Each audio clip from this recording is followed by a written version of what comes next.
Welcome to the final part of the Plants vs Zombies Elemental Plant Challenge. For the people who are new here, my past self will reciprocate all the knowledge to you right now. Plants vs Zombies, a hit tower defense game, is a game where you're put against zombies that try to eat your plants to get to your brain. The game is about you, stuck in your house while zombies try to get to your brains, and you go through multiple stages battling through zombies to come out alive. Today, instead of a peaceful Plants vs Zombies gaming video, we are going to make this intense. We are going to become Avatar Aang and master all the elements at our disposal. These elements include fire, ice, water, and air. The plants we have to use must fit these elements or use these elements, or else we can't use them. The rules are that we can play conveyor belts normally, we can only use elemental plants. We can use sun producing plants because unlike Plants vs Zombies 2, we get 25 sun out of the sky, and the earliest elemental plant, which is the ice pea, costs 175, which makes it pretty much impossible to play. The last rule is that we can have one puff shroom in every lane for the night levels, because otherwise once again this challenge is unbeatable. Why would I be doing this challenge? Well, after I proved my friend wrong who thought I couldn't do this challenge in Plants vs Zombies 2, he challenged me to do it in Plants vs Zombies 1. How I beat Plants vs Zombies 2 with only elemental plants. Do you think I could do the original game with elementals? I saw that, yeah, but honestly, in my opinion, I don't think you can beat the original game. Alright, bet that's a challenge. So it is my job to once again prove him and maybe some of you guys wrong. Now in this part, we're starting off at night 5 of the fog levels. At this point in the challenge, I have unlocked the Snow Pea, Ice Shroom, Jalapeno, and Blover, just to name a few. Now let's get going into the challenge. Now if you didn't see my last part, basically these fog levels are night levels with immense amounts of fog that cover up half of the map, and it has a pool, so there are many things to worry about in this part of the game. We start off in night 5, which is a mystery vase game mode, and we just played this normally, and to be honest, I didn't even do this strategically. I just broke every vase in a line and then did that for the next lane and then the next lane going on. Now I did have an intense encounter with a rugby zombie who broke out and ate up my whole lane, but he was eventually killed and we managed to win the rest of the game. Night 6 went back to what the fog levels are normally like, and to be honest, even though I made it sound like a really hard game in the intro, it's really not that hard to beat. One of the most useful plants that I had at this time was the Blover that could blow away the fog or any balloon zombies that try to fly over my defensive line of plants. This made the levels much easier as fog wasn't that hard to deal with and neither were the balloon zombies. After demolishing the final wave, we make it onto night 7. On night 7, we start up with the usual opening I go for, which is to place a puff shroom in every lane and put sea shrooms everywhere, as they are a water element plant, so that means I can spam them. It was a bit rough at the start, but once I had snow peas in every lane, the game became ridiculously easy. The reason you see so much fog here is because I accidentally forgot to use the blower, so I just decided to see if I could do the rest of the game with my horrible vision. Even though I couldn't see, my plants could, which meant that this wasn't too hard to beat, and I beat it making our way to night 8.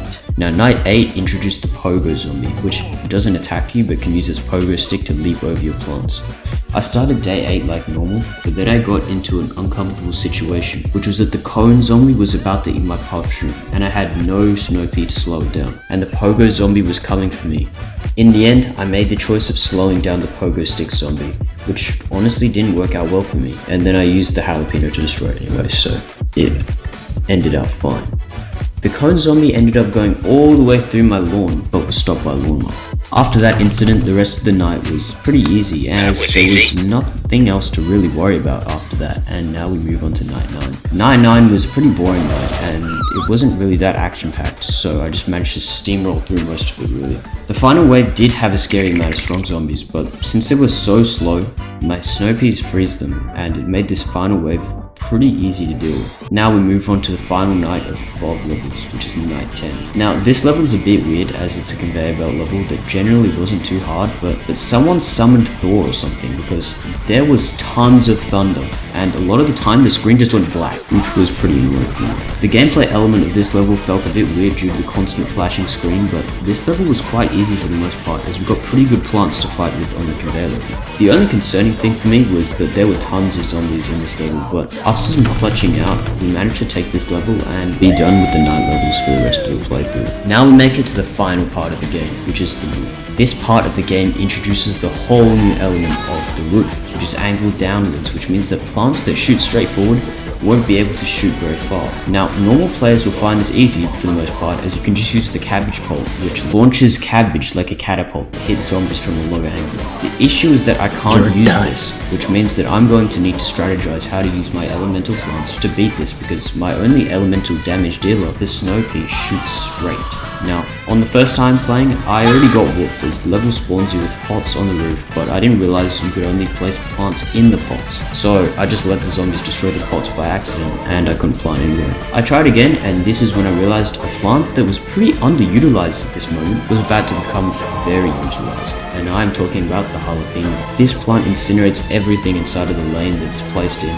And because it doesn't care about the angle of the roof, it makes this plant really good. Now, in my second attempt, I got pretty lucky with my Snow Peas and managed to barely defeat this level, which unlocks the pots for us. Now, I genuinely think that these levels are impossible without the pots, so I'm gonna use them just because otherwise I don't believe this is possible. The game knew that what I was doing was pretty hard to do, so they gave me an achievement for this, which helped me out quite a lot mentally. Level 2 was nowhere near as hard because this time I could plant pots all over the map, which made it so that I could dominate the whole map with my plants. In level 3 I unlocked the twin sunflower, which can be set up on a sunflower to make it grow twice as much sun as it did before. On day 3 I set up my defensive sunflowers quite quickly, which allowed this level to be pretty easy, except for when we met the new zombie of this level, which is the ladder zombie. This zombie holds a ladder that blocks attacks and also cannot be slowed down by my Snow Peas, but the icing on top was that he moves ridiculously fast when he has his ladder. And since he's a construction worker,